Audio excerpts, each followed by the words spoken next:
हमारे इस क्लास का बेसब्री से इंतजार होगा। इसके लिए मैं आपको बहुत बहुत धन्यवाद देता हूं और आपका यह प्यार लगातार मुझे मिलता रहे, इसके लिए मैं ईश्वर से कामना करता हूं। इसी के साथ बेटा मेरा जो आज का टॉपिक है वो है बेटा इलेक्ट्रिक फील्ड लाइंस, विद्युत क्षेत्र रेखाएं। ठीक है, इसका दूसरा नाम और है, और भी आप एक नाम और ले सकते हो इसका, विद्युत बल रेखाएं, विद्युत बल रेखाएं, ठीक, या विद्युत फ्लक्स रेखाएं, विद्युत फ्लक्स रेखाएं। ये तीन नाम आ गए आपके सामने। जनरली जो बोर्ड के एग्जाम में जो टॉपिक पूछा जाता है वो इस नाम से पूछा जाएगा आपसे, विद्युत क्षेत्र रेखाएं, राइट।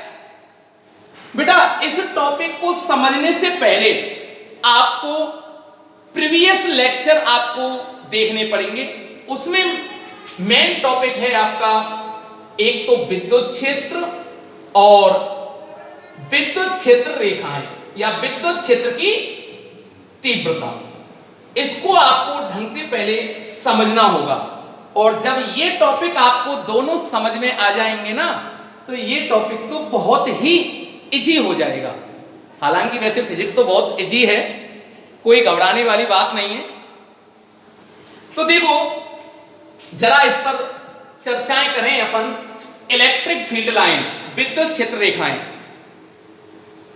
हमने आपको पढ़ाया था कि जैसे कोई चार्ज है प्लस क्यू, ठीक, इस चार्ज के चारों ओर एक फील्ड उत्पन्न होता है, एक क्षेत्र उत्पन्न होता है जिसे विद्युत क्षेत्र कहते हैं।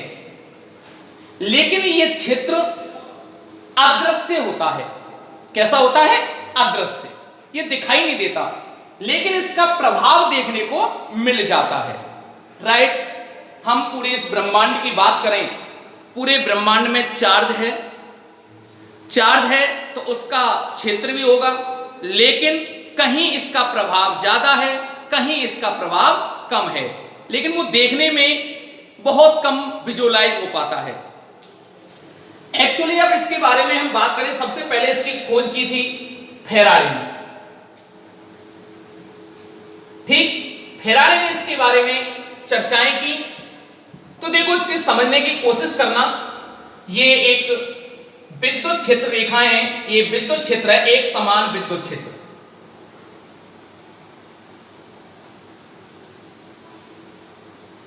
एक समान विद्युत क्षेत्र की पहचान क्या है कि विद्युत क्षेत्र रेखाएं दिशा, उन सभी विद्युत क्षेत्र रेखाओं की रेखाएं कैसी हो, दिशा कैसी हो, एक समान हो, और परिमाण भी कैसा हो, एक समान। ऐसा विद्युत क्षेत्र एक समान विद्युत क्षेत्र कहलाता है। इसमें कोई एक प्लस चार्ज रख दिया मैंने, प्लस क्यू, तो ध्यान रखना ये प्लस क्यू जो आवेश है, ये प्लस क्यू आवेश पर क्या लगेगा? विद्युत बल लगेगा। क्या लगेगा इस पर? विद्युत बल। क्यों? विद्युत बल का फॉर्मूला क्या होता है? F बराबर QE। चार्ज है उपलब्ध, विद्युत क्षेत्र में रखा है, तो ये क्लियर हो गया कि इस पर क्या लगने वाला है? विद्युत बल। आप ध्यान रखना, कैसा आवेश है? धनावेश। तो धनावेश पर जो विद्युत बल लगेगा वो विद्युत क्षेत्र की दिशा में लगेगा, और जब विद्युत बल विद्युत क्षेत्र की दिशा में लगेगा तो ये चार्ज क्या करने लग जाएगा? अब गति करने लग जाएगा। क्या करने लग जाएगा? गति। अब जिस पथ का अनुसरण करते हुए ये गति करेगा उस पथ को क्या कहेंगे अपन? विद्युत क्षेत्र रेखाएं। लेकिन ये पथ दिखाई नहीं देता है, ये पथ कैसा होता है? अदृश्य होता है, ठीक है ना। इसलिए हम बोल सकते हैं कि विद्युत क्षेत्र रेखाएं हमारी कैसी होती हैं? काल्पनिक होती हैं। कैसी होती हैं? काल्पनिक। तो हमारी एक डेफिनेशन हो गई। इसी के आधार पर किसमें रखा हुआ है ये आवेश?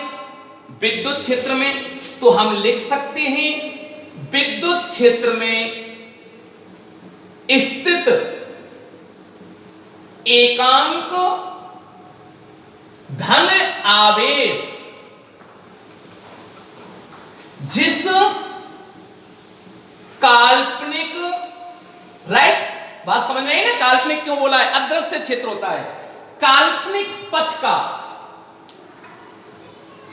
का अनुसरण करते हुए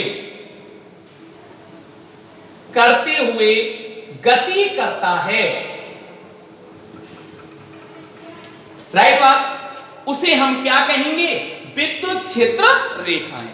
जैसे मैं बात करूं, यह धनावेश इस विद्युत क्षेत्र में ऐसे गति कर रहा है, तो यह क्या कहलाएगा?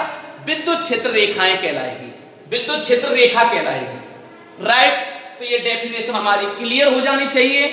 विद्युत क्षेत्र में स्थित एकांक धन आवेश जिस काल्पनिक पथ का अनुसरण करते हुए गति करता है, उसे क्या कहते हैं? विद्युत क्षेत्र रेखाएं। क्लियर? कोई डाउट नहीं। अब देखो, इसके लिए मैं कुछ इंपॉर्टेंट पॉइंट बता रहा हूं। नंबर 1, बेटा मेरा केवल एक पॉजिटिव चार्ज है प्लस Q, ये इसकी विद्युत क्षेत्र रेखा बताओ कैसा है? ये स्वतंत्र है, आइसोलेटेड है, विलगित है, ठीक है ना? तो इसकी विद्युत क्षेत्र रेखा कैसे बनेगी? जैसे इस पथ का अनुसरण करते हुए गति कर रहा है, तो ऐसे हो गई इसकी विद्युत क्षेत्र रेखा। तो हम कह सकते हैं कि धन आवेश अगर स्वतंत्र है तो विद्युत क्षेत्र रेखाएं इस प्रकार से बनेंगी। ये यूं भी जा सकती हैं, यूं भी जा सकती हैं, यूं भी जा सकती हैं, ठीक है ना? ये इसकी गति का क्या है? पथ है। और ये कहां की ओर जाएंगी? अनंत तक जाएंगी, अनंत तक जा सकती हैं,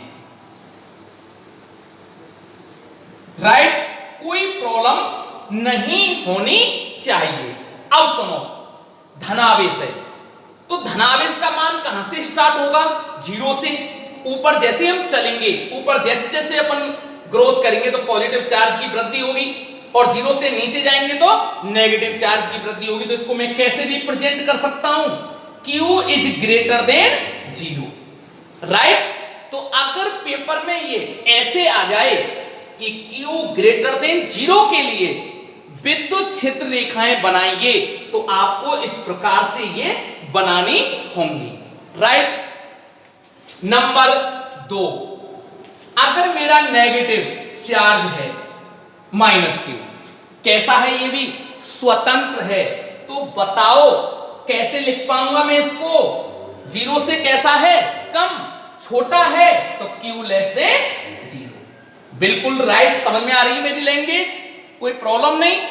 अब देखो, तो विद्युत क्षेत्र रेखाएं बेटा नेगेटिव चार्ज की ओर आएंगी, तो इस प्रकार से ये कहां से? अनंत से। इस प्रकार से ये विद्युत क्षेत्र रेखाएं हमारी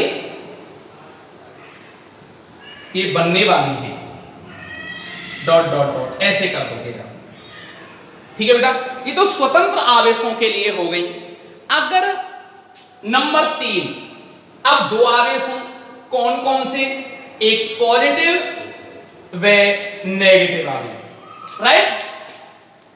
दोनों कुछ दूरी पर रखे हों, जैसे देखो ये +Q और ये है बेटा -Q, ठीक। अच्छा, दोनों कुछ दूरी पर ही रखे हैं, ये कुछ दूरी पर ही रखे हैं, तो इनके द्वारा जो विद्युत क्षेत्र रेखाएं बनेंगी वो कैसे बनेंगी? इसके कारण अभी अभी पढ़ा है, विद्युत क्षेत्र रेखाएं कहां निकलती हैं? बाहर की ओर, ऋण आवेश की ओर आती हैं, क्लियर। दोनों के कारण, अच्छा अब दोनों कुछ दूरी पर रखें तो एक दूसरे के क्षेत्र को क्या करेंगे?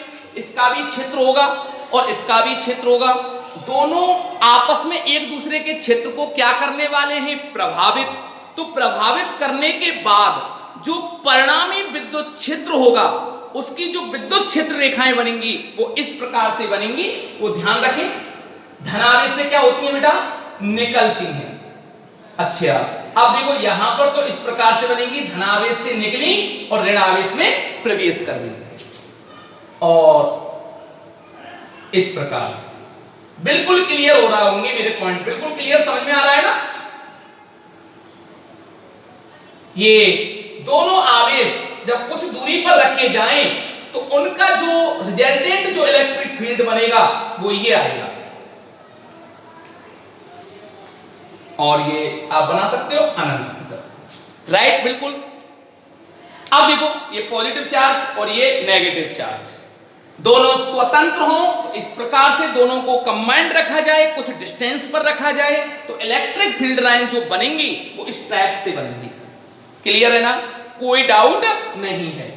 और इसका दूसरा नाम है, मैं नेक्स्ट वीडियो में पढ़ाऊंगा, विद्युत द्विध्रुव भी कहते हैं। क्या कहते हैं, विद्युत द्विध्रुव, राइट बात, इलेक्ट्रिक डाइपोल, ठीक है ना। इसके कारण ऐसे बनेंगी, काफी बार एग्जाम में पूछ भी लिया गया है कि विद्युत द्विध्रुव के कारण विद्युत बल रेखाएं बनाइए, तो आपको इस टाइप से बनानी है, बना सकते हो। चलो नेक्स्ट,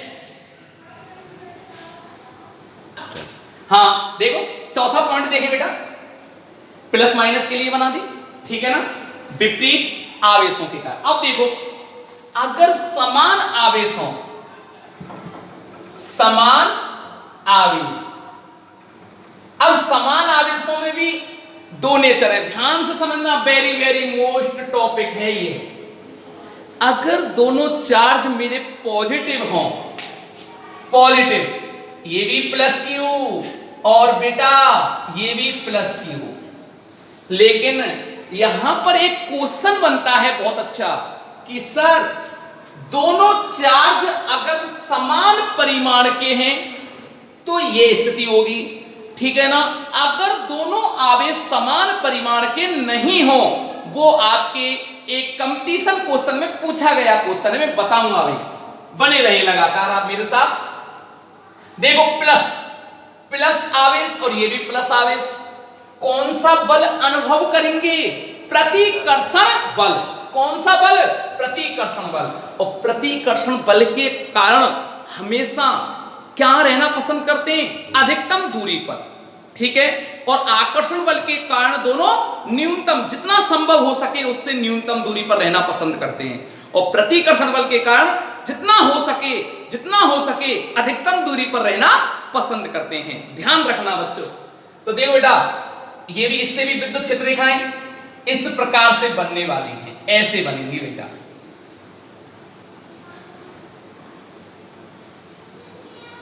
ठीक है, बिल्कुल क्लियर समझ में आ रहा होगा। लगातार आप मेरे नोट्स हर लेक्चर के अनुसार नोट करते चलें और बार बार आप मेरे इन लेक्चरों को देखते रहें, जिससे ज्यादा से ज्यादा आपको टॉपिक क्लियर होते जाएंगे। हाँ देखिए बेटा, ये विद्युत क्षेत्र रेखाएं हैं,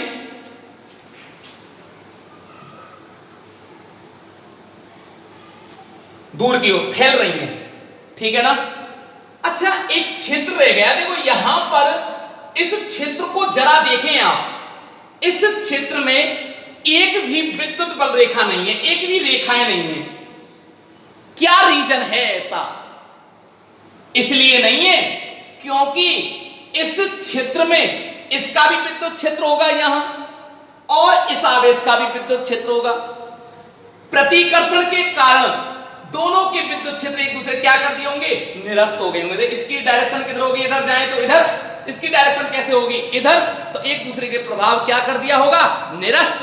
तो E का मान E इक्वल टू क्या हो गया होगा इस बिंदु पर, 0। क्या, 0।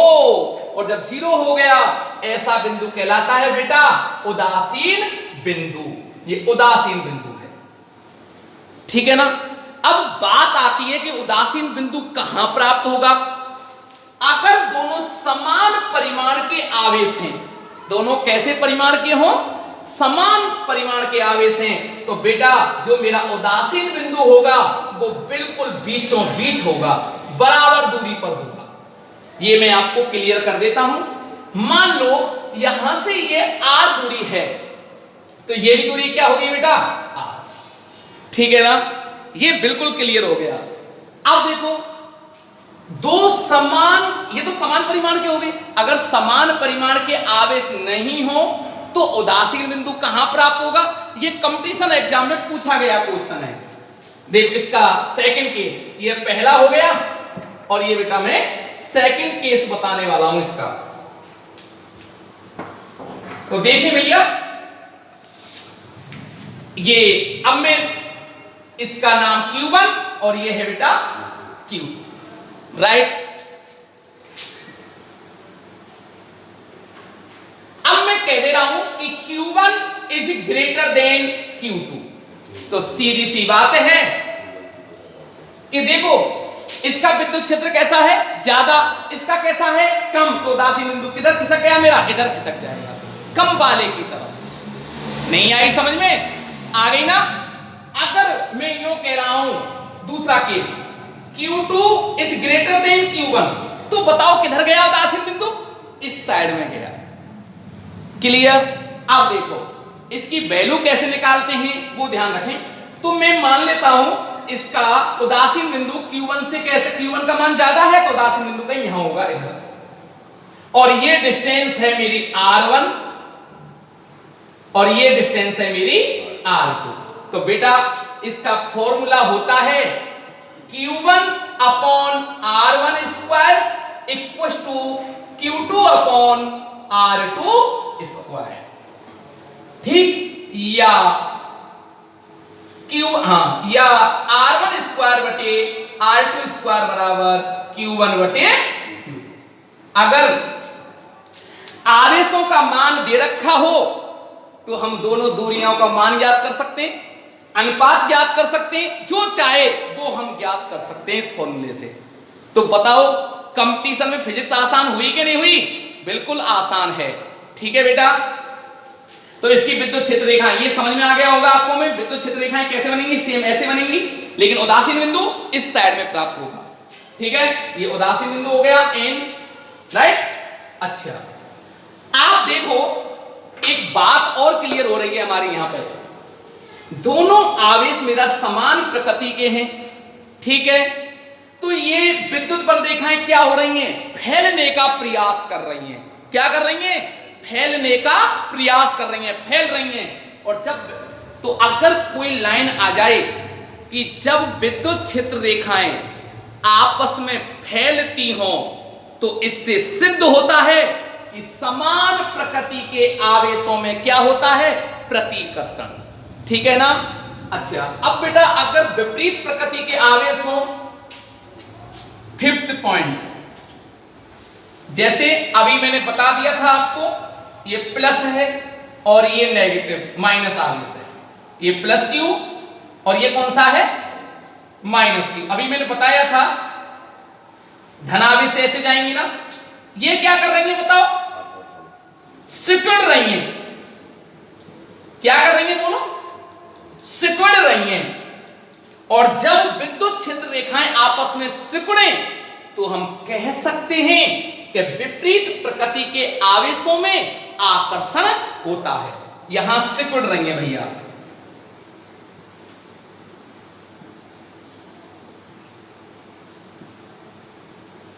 ठीक है ना।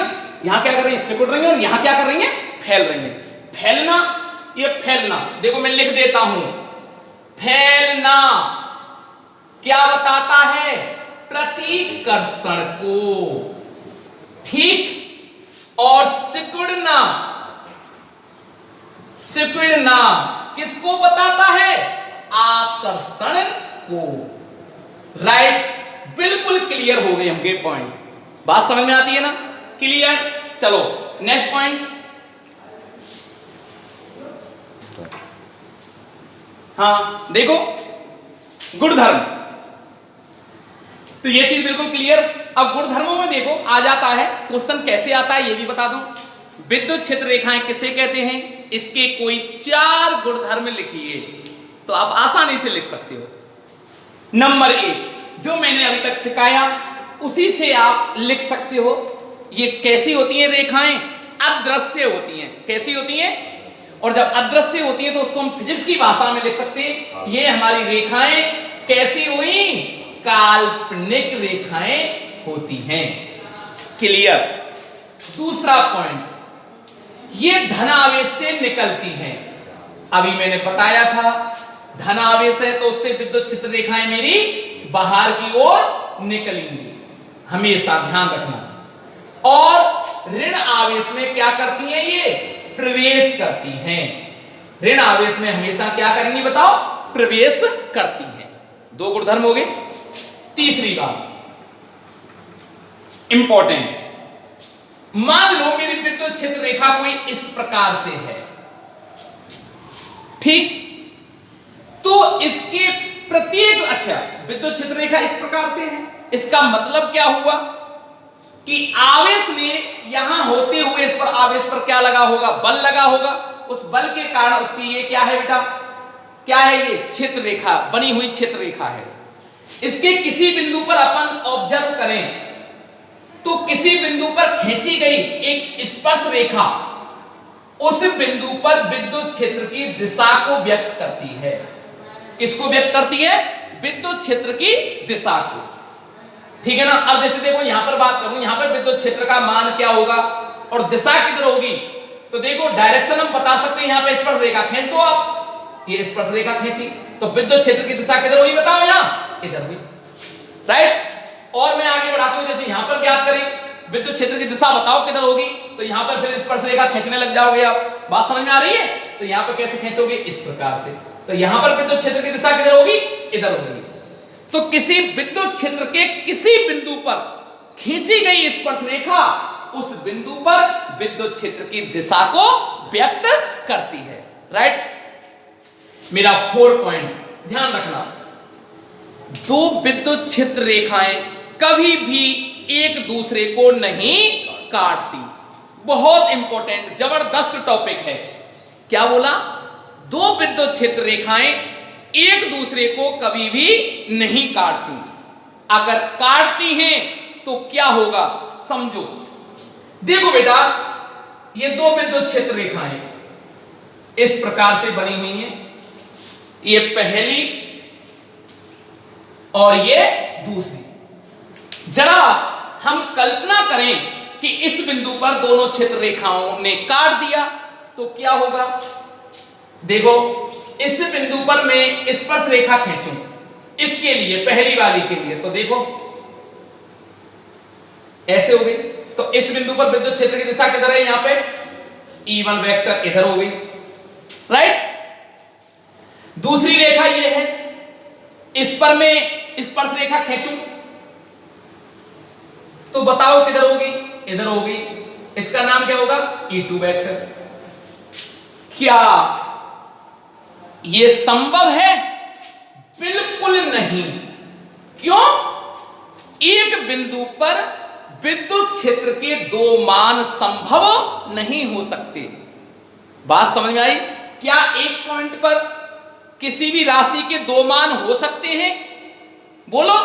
जैसे आप 10th क्लास में मैथ पढ़ के आए हो, ठीक है, कोई ग्राफ बना रहे हो और जब आप ग्राफ बनाने जा रहे हो, यहां पर एक्स अक्ष पर मैंने ले लिया 1, 2 और 3। क्या 2 की जगह मैं 3 भी लिख सकता हूं? क्या 2 और 3 को एक जगह रिप्रेजेंट कर सकता हूं? असंभव सर, असंभव। ऐसा बिल्कुल संभव नहीं है। तो क्या एक बिंदु पर विद्युत क्षेत्र के दो मान संभव हो पाएंगे? असंभव। इसलिए ऐसा संभव नहीं है।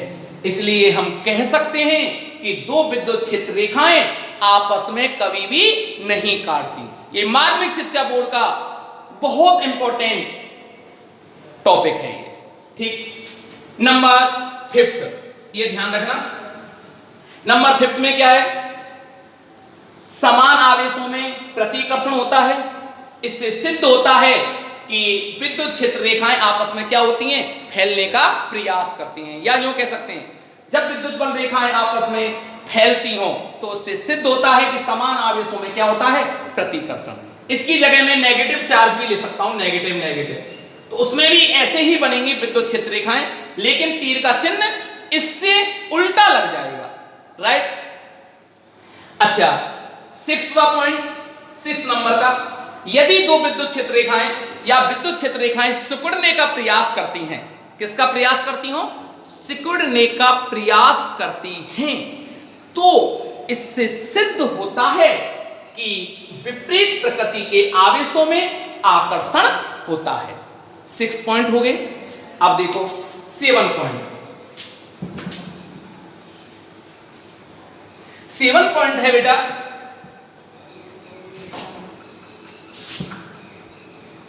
जहां विद्युत क्षेत्र रेखाएं पास पास होती हैं, कैसी होती हैं? पास पास, वहां विद्युत क्षेत्र प्रबल होता है, और जहां विद्युत क्षेत्र रेखाएं दूर दूर होती हैं, वहां विद्युत क्षेत्र कैसा होता है? दुर्बल होता है। जैसे ये है बेटा, बिल्कुल आपको डायग्रामों के द्वारा बिल्कुल क्लियर करने जा रहा हूं टॉपिकों को। ये बेटा 2 पॉइंट हैं, ये ए पॉइंट और ये बी पॉइंट। पहली बात ये बताओ, ये क्या बनाई है मैंने? विद्युत क्षेत्र रेखाएं। यहां विद्युत क्षेत्र रेखाएं कैसी हैं? पास पास, और पास पास होंगी तो यहां मेरा विद्युत क्षेत्र कैसा होगा? प्रबल होगा। और यहां विद्युत क्षेत्र रेखाएं कैसी हैं मेरी? दूर दूर, तो विद्युत क्षेत्र कैसा होगा? दुर्बल होगा। तो मैं लिख सकता हूं EA is greater than EB, right, कि ए बिंदु पर विद्युत क्षेत्र अधिक है, किससे? बी से, ठीक। अच्छा, और बताओ इसी के साथ, ये है ऐसे लूप बना रहा हूं मैं 3, ठीक, और इसमें से मेरी विद्युत क्षेत्र रेखाएं ऐसे गुजर के जा रही हैं, ठीक है ना। इस टाइप के क्वेश्चन आपसे कोई भी पूछ सकता है।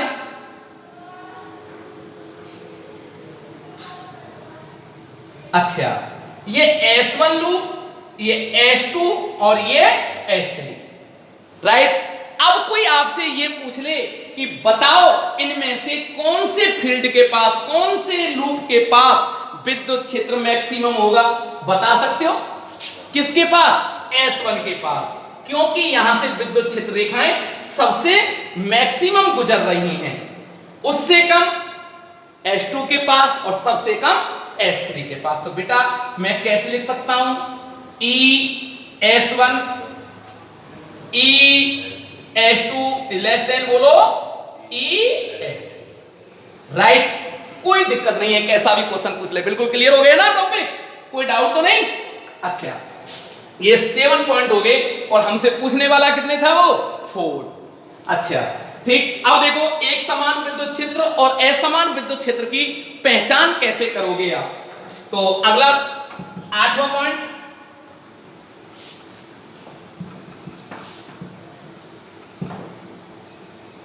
तो बेटा 8 नंबर का पॉइंट है मेरा, यदि विद्युत क्षेत्र रेखाएं इस प्रकार से बनी हुई हैं,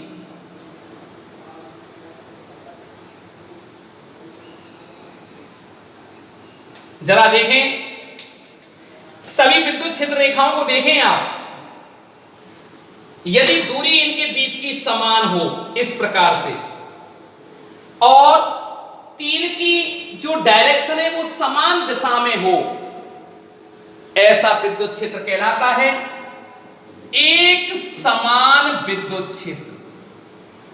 ये आगे के सारे टॉपिकों में बहुत ही काम आने वाला है। देखो, दिशा भी समान है। दिशा कौन बताता है? एरो का, तीर का चिन्ह। ये जो तीर का चिन्ह मैंने बताया है, ये दिशा को बताता है। और जो तीर की जो लंबाई है ना, लंबाई ये किसको बताता है? परिमाण को। और परिमाण भी कैसा है इसका? समान। और जब ये दोनों चीज समान हो तो ऐसा विद्युत क्षेत्र बताओ एक समान विद्युत क्षेत्र कहलाता है। और बीच का गैप भी कैसा होना चाहिए भैया? समान होना चाहिए, दूरी भी बराबर होनी चाहिए। उसको अपन इस प्रकार से दर्शा देते हैं। ठीक, अच्छा अगला है 9वां पॉइंट, अगर वो विद्युत क्षेत्र ऐसे हो, अब बताओ आप ये कौन सा विद्युत क्षेत्र होगा? असमान। बताओ क्या चीज इसमें, देखो दिशा भी सेम है, ठीक है, परिमाण भी सेम है, लेकिन इनका बीच का जो गैप है ना वो अलग अलग हो गया। यहां पर गैप सबसे ज्यादा, उनमें गैप थोड़ा इसके कंपैरिजन में थोड़ा कम है। तो ऐसा विद्युत क्षेत्र कौन सा विद्युत क्षेत्र कहलाएगा? असमान विद्युत क्षेत्र। राइट, ऐसे भी हो सकता है।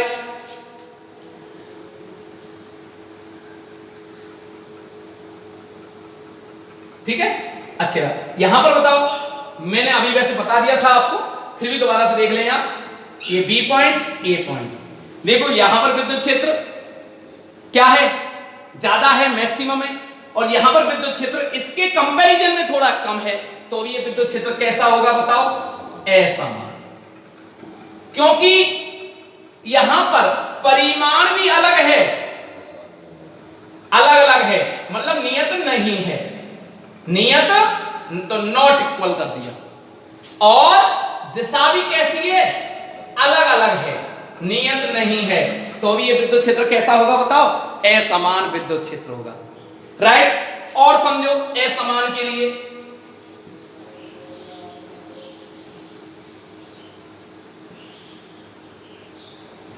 अब देखो, मान लो मैं कह रहा हूं आपसे जो तीर की लंबाई है ना वो सभी में समान है, ठीक है ना?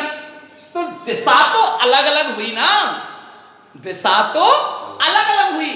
तीर की लंबाई, अच्छा जो तीर की जो लंबाई है ना यही तो समान है, लेकिन दिशा अलग अलग है, तो भी कौन सा क्षेत्र होगा? ये असमान विद्युत क्षेत्र होगा। तो आप पहचान कर सकते हो समान कौन सा है और असमान कौन सा है, कर सकते हो? बहुत अच्छा। तो बेटा आज के लिए इतना ही काफी। लगातार आप प्रीवियस लेक्चर को देखें। कल मैं आपको बहुत शानदार टॉपिक जो बोर्ड एग्जाम का फेमस होता है और ज्यादातर मैक्सिमम एग्जामों में पूछा जाता है, और बोर्ड एग्जाम का तो फेमस क्वेश्चन है, वो है विद्युत ध्रुव आघूर्ण। ठीक है, उसके बारे में हम कल चर्चा करेंगे। आज के लिए इतना ही काफी। इसी के साथ धन्यवाद।